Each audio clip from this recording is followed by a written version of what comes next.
Comment faire pour devenir un développeur web professionnel rapidement en 2024? Je suis sorti d'une école d'ingénieur informatique il y a plus de 10 ans et si je devais recommencer mon apprentissage aujourd'hui, j'appliquerais le processus que je te présente dans cette vidéo. On va aborder ce sujet en 4 parties. Premièrement, pourquoi est-ce que tu veux devenir développeur web? Deuxièmement, comment apprendre le développement web rapidement? Troisièmement, comment te démarquer avec des étapes bonus? Quatrièmement, je te donnerai des recommandations et des astuces. Je te préviens tout de suite, il n'y a pas de raccourci, cela va te prendre du temps. Mais la bonne nouvelle, c'est qu'il y a une bonne manière d'aborder la programmation web pour éviter de perdre un temps précieux. À la fin de cette vidéo, tu auras un plan clair de A à Z et les clés pour pouvoir commencer ton apprentissage dans la bonne direction. Devenir développeur est un chemin difficile. Tu vas devoir rester assis à taper sur ton clavier pendant de longues heures dans le but de corriger des erreurs parfois incompréhensibles. Cela va donc te demander de la motivation. Mais la motivation ne tombe pas du ciel, à part dans certains cas. Donc il va falloir que tu saches pourquoi tu veux apprendre la programmation. Et particulièrement, vu que c'est le sujet de cette vidéo, la programmation web. Et pas la programmation dans la blockchain, le machine learning ou le développement de jeux vidéo. Si tu sais pourquoi, cela va te donner ton but. C'est-à-dire quel résultat tu attends à moyen, long terme. Est-ce que tu veux pouvoir gagner de l'argent en ligne? Est-ce que tu veux pouvoir travailler de n'importe où? Est-ce que tu as une idée de projet en tête et tu veux la concrétiser? Ou est-ce que tu veux travailler chez Google ou Microsoft? C'est pour cette raison que je te suggère de prendre un moment pour bien le définir. Parce qu'au début, tout va bien se passer, tout sera nouveau. Tu vas avoir ton shot de dopamine et ta motivation sera au plus haut. Mais quelques semaines après, l'effet de nouveauté se sera estompé. Tu auras certainement rencontré tes premières difficultés et ça va être le moment où tu vas commencer à procrastiner et dans le pire des cas, abandonner. Bref, une fois que tu as ce but, tu vas pouvoir te fixer des objectifs clairs à atteindre avec cette roadmap et au-delà.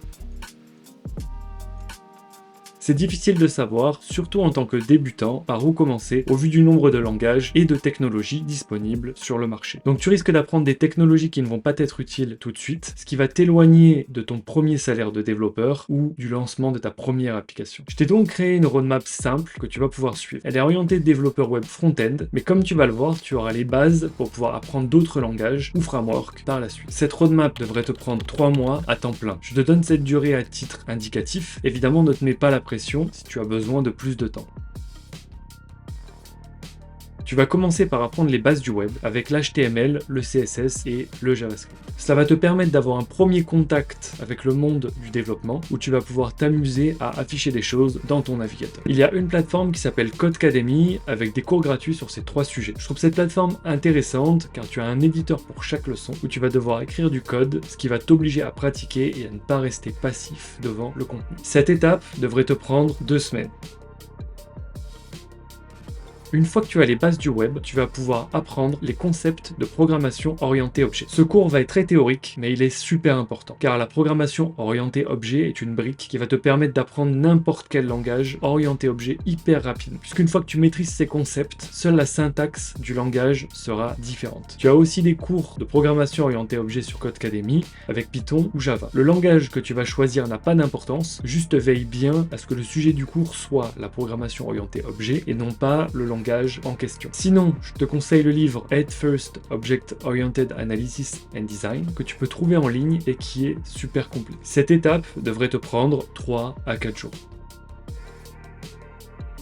Une fois que tu as les bases de la POO, tu vas pouvoir apprendre ton premier langage orienté objet. Donc, tu vas passer sur TypeScript. C'est un langage qui prend de plus en plus d'importance dans le monde du web ces dernières années. De plus en plus de projets, quel que soit leur framework, utilisent TypeScript. J'ai fait une vidéo d'introduction à TypeScript où je te montre ces concepts et comment l'utiliser. Le lien est dans la description. Pour aller plus loin que juste une introduction, je te conseille d'aller sur des plateformes d'e-learning connues. Tu trouveras plein de formations qui vont te permettre de voir les bases. Je dirais que cette étape devrait te prendre 1 semaine ou 2. N'oublie pas de liker la vidéo et de t'abonner à ma chaîne si tu apprécies le contenu que je propose sur YouTube.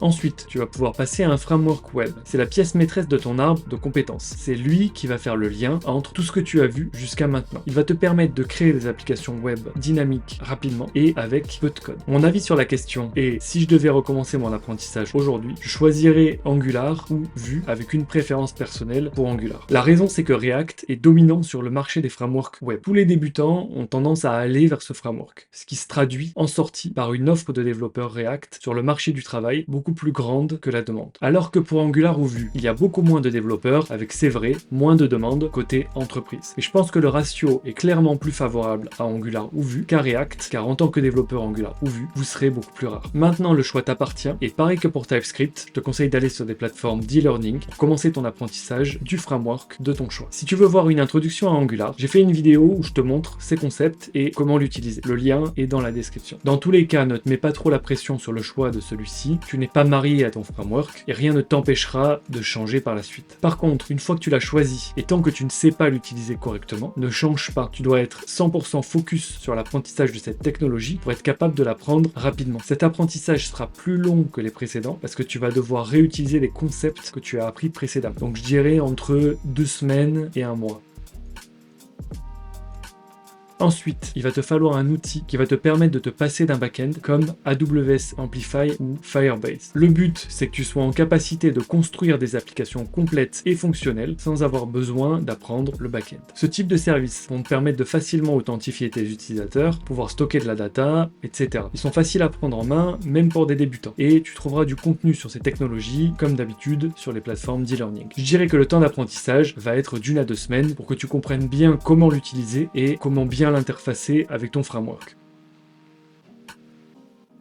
Git et par extension GitHub sont ce que l'on appelle des outils de versionning. Ils te permettent de garder une trace de toutes les modifications que tu as faites dans ta base de code ainsi que de pouvoir travailler en équipe. Git est un incontournable dans le monde du dev, tu vas donc en avoir besoin. Juste pour apprendre les bases, tu devrais en avoir pour 2-3 jours. Pareil que pour les autres étapes, tu trouveras ton bonheur sur les plateformes de e-learning.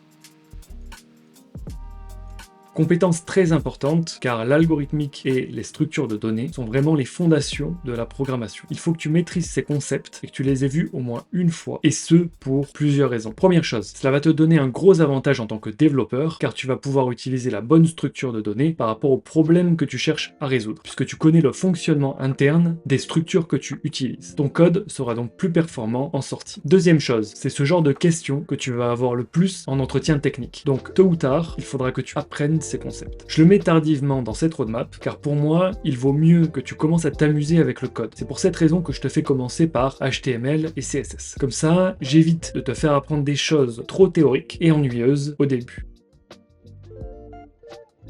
À ce stade, tu as tous les outils en main pour pouvoir créer des applications entières. Cette partie est clairement la plus importante. Trouve une idée et ou copie une application existante. Je pense à X, Amazon, ChatGPT ou encore WordPress. Il faut absolument que tu arrêtes de regarder des tutoriaux et que tu te mettes à construire une vraie application. Comme ça, tu vas devoir te confronter à des problèmes et c'est ça qui va te faire gagner en expertise et en expérience. Maintenant que tu as des applications, tu vas pouvoir les montrer dans un portfolio. Tu peux le coder toi-même ou tu peux utiliser une plateforme déjà faite pour ça. L'objectif est de créer un portfolio à la fois simple et clair, tout en incluant une brève introduction sur toi et un aperçu de tes projets. Bonus, tu peux documenter ta progression via un blog ou via les réseaux sociaux, car le fait de devoir expliquer les concepts que tu as vus va te permettre de les renforcer dans ton esprit. En plus de ça, cela va te donner de la visibilité auprès de recruteurs ou de clients, car très peu de gens créent du contenu sur Internet. Garde à l'esprit qu'être un développeur veut surtout dire que tu vas résoudre des problèmes et non pas juste taper du code. Donc, le meilleur moyen d'apprendre à résoudre des problèmes, c'est d'en résoudre le plus possible jusqu'à ce que tu deviennes bon là-dedans. C'est pour ça que ça ne sert à rien d'apprendre du code par cœur et par la même occasion, c'est ok d'oublier des choses car tu pourras toujours retrouver l'information quelque part. Donc, ne cherche pas à tout retenir. Je te recommande de t'engager sur une période de 3 mois parce que ça va te permettre d'avoir le temps d'acquérir une petite expérience, avoir de premiers résultats et en même temps, c'est assez court pour que ce ne soit pas la traversée du désert. Au terme de cette période, on pourra faire le point sur le trimestre écoulé et fixer de nouveaux objectifs pour les 3 prochains mois. Enfin, petite précision, dans cette roadmap, je n'ai pas inclus de framework CSS comme Bootstrap ou Tailwind. Car comme tu as appris le CSS, tu devrais être relativement à l'aise avec ces derniers.